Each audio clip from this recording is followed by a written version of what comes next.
국회의장단과 여야 지도부가 세종의사당 예정 부지를 찾았습니다. 방문단은 세종에서 걱정을 논하는 날이 올 때까지 여야가 적극 지원하겠다고 약속했습니다. 괴산군 공무원 3명이 음주운전과 방조 혐의로 조사를 받고 있습니다. 농촌 봉사활동 중 농민들이 건넨 술을 마신 뒤 운전대를 잡은 것으로 확인됐습니다. 대출 규제로 서민들이 이자가 높은 비은행권으로 몰리고 있습니다. 여기에 금리 인상마저 예고되면서 이중고를 걱정하고 있습니다. 코로나가 길어지면서 충북 시외버스 업계가 경영난을 호소하고 있습니다. 추가 지원을 요청하고 있지만 충청북도는 곤란하다는 입장입니다. 여러분 안녕하십니까. CJB 8시 뉴스 시작합니다. 국회 세종의사당 설치법이 국회를 통과한 지 꼭 한 달 만에 박병석 국회의장과 여야 지도부가 예정 부지를 찾았습니다. 방문단은 한 목소리로 세종의사당은 국가균형 발전의 핵심이며 완공되는 그날까지 적극 지원하겠다고 약속했습니다. 조영광 기자입니다. 세종의사당 설치법이 통과된 지 한 달 만에 세종시 예정 부지를 찾은 국회의장단과 여야 지도부가 시민들로부터 큰 환호를 받습니다. 세종시 화이팅! 박병석 의장님 화이팅! 여야 지도부를 설득해 국회법 통과에 물꼬를 튼 박병석 국회의장은 세종의사당은 자신의 20년 화두였으며 국가균형 발전의 핵심 중의 핵심이라고 강조했습니다. 넘치는 수도권, 모자라는 지방, 그 해법은 국가균형 발전이고 국가균형 발전의 핵심은 세종시라는 것을. 야당 의원으로는 유일하게 국회법 개정안을 발의했던 정진석 의원은 지방에 내려오는 국회가 수도권과 비수도권 간의 불균형과 불평등을 해소하는 마중물이 될 것이라고 평가했습니다. 지역에 상관없이 우리 아이들에게 공정하고 균등한 기회가 보장되는 나라를 함께 만들어 가야 합니다. 여야 원내대표들도 서로 상대를 지켜 세웠습니다. 어려운 상황에서도 합의 정신을 발휘해줬다며 세종에서 국정을 논하는 날이 올 때까지 여야가 함께 적극 지원하겠다고 약속했습니다. 이 자리에 모여 앉아서 국정을 논하게 될 그날까지 저희 당뿐만 아니라 우리 국회가 최선을 다하겠다는. 현장에 보니까 정말 잘했다. 왜 빨리 처리하지 않았을까 하는 생각이 들고요. 오늘 당장 이전에 왔으면 좋겠다. 이춘석 국회 사무총장이 21대 국회 임기 내 착공 계획을 밝혀 세종의사당 공식 개원은 3년의 공사를 거쳐 2027년이 될 것으로 보입니다. CJB 조영광입니다. 괴산군 공무원 3명이 음주운전과 음주운전 방조 혐의로 경찰 조사를 받고 있습니다. 대낮에 면허 취소 수준의 만취 상태에서 운전을 하고 2명은 차에 동승을 한 건데 이들은 농촌 봉사활동을 갔다가 농민들이 건넨 술을 마신 뒤 운전대를 잡은 것으로 확인됐습니다. 이태영 기자입니다. 괴산군의 한 편도 2차선 도로. 역주행하는 흰색 승합 차량을 발견한 경찰이 차량을 세우려 하자 승합차는 우회전을 해 달아납니다. 인근 마을을 수색하던 경찰이 마을 골목길에 숨어 있는 승합 차량을 발견합니다. 승합 차량의 운전자는 괴산군 운전직 공무원 A씨. 현장에서 측정한 A씨의 혈중 알코올 농도는 0.147%, 면허 취소 수준이었습니다.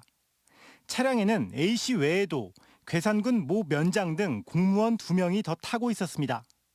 이들은 농촌 일손 돕기 현장을 다녀오던 것으로 알려졌는데 A씨는 경찰 조사에서 봉사활동 중 주민들이 건넨 술을 마신 것이라고 진술했습니다. 네, 맞아요.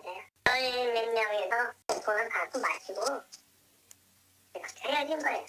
경찰은 A씨를 음주운전 혐의로 입건하고 나머지 2명도 음주운전 방조 혐의로 입건할 예정입니다. 경찰은 또 당시 차량에 더 많은 공무원들이 타고 있었다는 제보가 있어 사실 여부를 조사하고 있습니다. 한편 괴산군은 경찰 조사가 마무리되는 대로 이들에 대한 징계 수위를 결정할 방침입니다. CJB 이태현입니다. 정부의 대출 억제 정책에 따라 충북 지역의 은행권 가계대출이 크게 감소했습니다. 하지만 비은행권 가계빚은 오히려 늘고 있고 금리 인상마저 예고되자 서민들의 한숨이 깊어지고 있습니다. 장원석 기자입니다. 코로나19 여파 2년 청주 최고의 상권인 성황길의 공실률은 5%나 늘었습니다. 점포 10곳 중 3곳은 문을 닫은 상황입니다. 단계적 일상 회복 기대감 속에도 다시 문을 여는 점포는 찾아볼 수 없습니다. 영세 상인들을 위해서 한시적으로 은행의 문턱을 좀 낮춰줘야 뭐 임대료도 메꾸고 그러면서 이제 코로나가 풀릴 때까지 버틸 수 있는. 지난 8월 기준 충북 지역 예금은행의 수신은 코로나19 피해 지원금 등으로 1년 전보다 7,200억 원이 늘었습니다. 하지만 예금은행의 가계대출은 지난해 212억 원에서 마이너스 149억 원으로 2배 가까이 줄었습니다. 사정이 이렇다 보니 서민들은 이율이 높더라도 비은행권으로 몰리고 있습니다. 역시 8월 기준 충북의 비은행권 가계대출 규모는 500억 원대로 1년 전보다 2배 넘게 증가했습니다. 은행권에 대한 가계대출 관리가 강화된 영향, 주택 매매 거래량 감소 등의 영향이 있었던 것으로 풀이됩니다. 은행권에서 비은행권으로의 대출 수요 이동이 일부 있었을 것으로 판단하고 있습니다. 지난 8월 0.7%까지 오른 기준금리는 올 하반기 추가 인상될 조짐마저 보이고 있습니다. 서민들은 높아진 가계대출의 문턱과 추가 금리 인상이란 이중고를 걱정하고 있습니다. CJB 장원석입니다. 충북 지역 시외버스 업계가 코로나19로 인한 심각한 경영난을 호소하고 있습니다. 다각적인 자구 노력에도 한계 상황에 내몰리고 있다며 정부와 충청북도에 지원을 요청하고 있습니다. 구준회 기자입니다. 인천공항 노선이 주 수입원인 이 시외버스 업체는 코로나19 이후 경영난에서 헤어나오지 못하고 있습니다. 운행버스를 66대에서 29대로 줄이고 직원 절반을 내보내는 자구 노력에도 꺾일 줄 모르는 코로나 기세에 더 이상 버티기 어려운 상황입니다. 보시다시피 저희 차가 모든 인천공항을 운행하던 모든 차가 지금 서 있는 상황이거든요. 그거에 준해서 그동안 가족처럼 지내오던 저희 근로자분들도 승무원분들도 지금 생계가 어려운 지경에 있는데 다른 업체들도 사정은 마찬가지입니다. 충북 버스운송사업조합은 도내 5개 시외버스 업체에 올 상반기 운송 수입이 코로나 이전과 비교해 최대 63%나 급감했다고 주장합니다. 더 이상 줄일 수 없는 고정성 비용으로 손실은 갈수록 커지고 있습니다. 은행 대출마저 여의치 않은 상황에서 의지할 곳은 정부와 충청북도뿐. 그러나 충청북도의 코로나 특별 지원금은 지난해 30억 원에서 올해 15억 원으로 오히려 절반이 줄었습니다. 금년에도 최소한 작년 수준만큼은 좀 지원이 돼야 5개 업체 한 530여 명이 그 생계 유지 내지는 회사 경영이 자연스럽게 이루어질 것으로 보고 있습니다. 업계의 바람과 달리 충청북도는 추가 지원은 곤란하다는 입장입니다. 코로나와 관계없이 매년 37억 원을 지원받고 있고 타 업계와의 형평성 등을 들어 지원 계획이 없다고 밝혔습니다. 추가 지원 없이는 도민들의 이동권 보장도 어렵다는 업계와 자구 노력을 계속해야 한다는 충청북도 간 입장차를 좁히는 일이 쉽지 않아 보입니다. CJB 구준혜입니다. 최근 충청북도 교육청이 예산 집행에 어려움을 겪고 있습니다. 갑자기 지난해보다 3천억 원 가까이 늘어난 지방교육재정 교부금이 생겼기 때문인데요. 문제는 이 돈을 올해 안에 다 써야 한다는 겁니다. 어떤 일이 벌어졌을까요? 홍우표 기자가 취재했습니다. 충청북도의회는 지난달 충청북도 교육청에 2차 추경 예산안 가운데 학교 배수로 안전덮개 설치 비용 56억 4천만 원을 삭감했습니다. 있으면 좋을 듯하지만 그렇게 시급해 보이지 않는 이 시설물 설치 비용이 예산안에 들어간 것은 나름의 이유가 있습니다. 올해 정부에서 이른바 슈퍼 추경을 편성하면서 충청북도 교육청에는 지난해보다 3천억 원이나 많은 지방교육재정 교부금이 내려왔습니다. 지방교육재정 교부금은 내국세와 연동해 무조건 20.79%를 배분해 주도록 법으로 규정돼 있는데 나라 살림이 늘어날수록 그 규모도 커지는 구조입니다. 문제는 이 돈의 사용 시한입니다. 소비 진작과 경기 활성화를 이유로 원칙적으로 올해 안에 모두 소진해야 합니다. 도교육청 입장에서는 어떻게든 돈을 쓸 곳을 찾아야 한다는 얘기입니다. 결국 방법은 내구 연한이 지난 교육용 가전제품이나 집기류 같은 물품을 구매하거나 학교 화장실 수리 같은 단기간에 공사를 마칠 수 있는 사업 위주로 예산이 집행될 수밖에 없습니다. 남아서 이월하는 돈까지 집행 잔액이 잡히니까 집행 잔액이 많아지면 또 교육부에서는 페널티를 주고 있습니다. 그래서 적어도 그 페널티를 좀 완화시켜서 적절하게 이월 제도를 활용해서 사용할 수 있게끔. 올해같이 교육재정 교부금이 듬뿍 주어지는 경우가 앞으로 없으리라는 보장은 없습니다. 교육재정 운영에 시간적 자율성을 확대해줘야 한다는 데는 많은 공감이 있어 왔지만 개선은 여전히 유언한 실정입니다. CJB 홍우표입니다.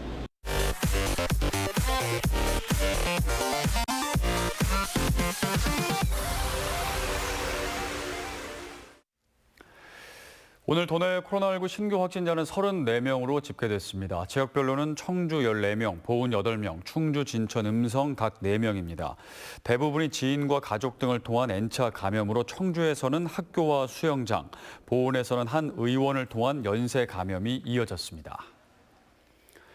1인당 25만 원씩 지급하는 코로나 상생 국민지원금 신청 마감이 하루 앞으로 다가온 가운데 충북은 오늘 0시 기준 99%의 신청률을 보이고 있습니다.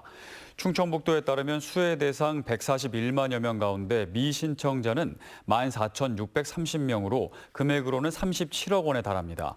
코로나 상생 국민지원금은 마감일인 내일까지 신청하지 않으면 지급받을 수 없습니다. 송기섭 진천군수는 기자회견을 열어 충북의 기초의원 정수 기준이 헌법재판소 결정에 반한다며 조정이 시급하다고 주장했습니다. 헌법재판소는 인구를 우선 고려해 기초의원 정수를 운영하게 돼 있지만 충북은 현재 인구 30%, 행정구역 70%를 기준으로 삼고 있다고 지적했습니다. 현재 보은군과 괴산군 의원 정수는 각각 8명인데 반해 이들 지역보다 인구가 2배 이상 많은 진천군 의원 정수는 오히려 1명 적은 7명입니다. 충청북도는 정부의 고 노태우 전 대통령 국가장 결정에 따라 조기를 개항하고 도청 신관 1층 민원실 앞 휴게 공간에 분향소를 설치해 운영하고 있습니다. 분향소는 오늘 오전 11시부터 모레 토요일 정부 연결식 종료시까지 운영됩니다. 이시종 지사는 오전 9시경 도청 간부 공무원들과 함께 분향소를 찾아 조문했습니다. 한국 BBS 청주흥덕지회는 청주흥덕경찰서에서 모범 청소년 자매 결연식과 장학금 전달식을 가졌습니다. 오늘 모범 결연 청소년 장학금 전달식에서는 학생 35명에게 1,380만 원 상당의 장학금이 전달됐습니다.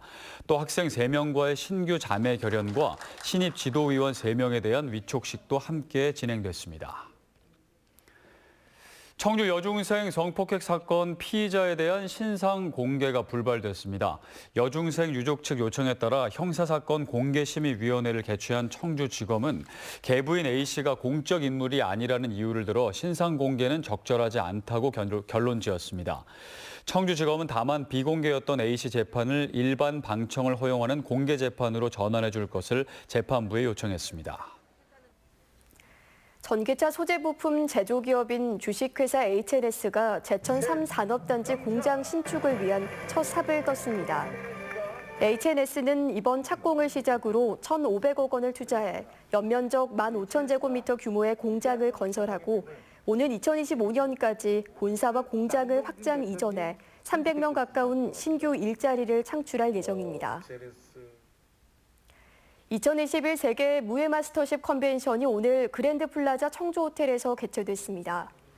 이번 총회에서는 2023년 몽골에서 개최되는 세계 청소년 무예 마스터십에 대한 홍보를 위해 할툴마 바툴가 전 몽골 대통령이 직접 참석하기도 했습니다. 한편 2021 세계 무예 마스터십은 내일부터 닷새간 온라인으로 무예 동작을 평가받는 방식으로 치러집니다. 청주시는 전체 시민을 대상으로 한 자전거 보험에 재가입합니다. 자전거 사고로 4주 이상 진단 시 최고 60만 원의 위로금이 지급되고 사망하거나 휴유장애를 입으면 최고 2,500만 원이 보상됩니다.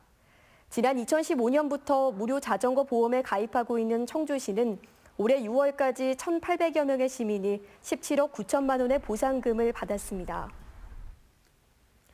코로나19로 운영이 중단됐던 청주 무남 생태공원과 오창 미래지 캠핑장이 다음 달 3일 재개장합니다. 청주시는 단계적 일상회복 체계로 전환되는 다음 달 1일부터 이용 예약을 받기로 했다며 다만 캠핑장의 절반만 부분 개방한다고 밝혔습니다. 전교조가 전국을 돌며 진행하고 있는 교육 대전환을 위한 교육희망 대장정이 충북에 도착했습니다. 전교조는 기자회견을 통해 학급당 학생 수 20명을 통해 교육이 가능한 학교가 돼야 한다며 정부와 국회가 입법 과정에서 교육 희망을 포기했다고 주장했습니다. 또 교원 업무 정상화를 통해 교육에 집중할 수 있는 여건을 만들라고 촉구했습니다. 한국은행 충북본부가 도내 400가구를 대상으로 조사한 결과 10월 충북 지역 소비자 심리지수는 101.1로 한 달 전보다 2.7포인트 상승하며 기준선 100을 회복했습니다.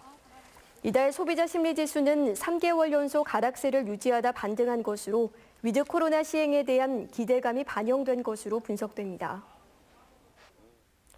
충북 아파트 매매 가격 상승률이 전국 최고 수준을 보이며 고공행진을 이어가고 있습니다.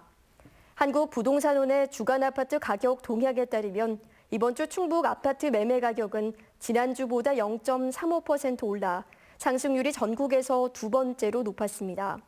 제천과 충주가 7주째 충북 평균보다 높은 상승률을 보이고 있는 가운데 전문가들은 외지인 매집 등의 영향 때문으로 분석하고 있습니다.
이상으로 CJB 8시 뉴스를 모두 마칩니다. 시청해주신 여러분 고맙습니다.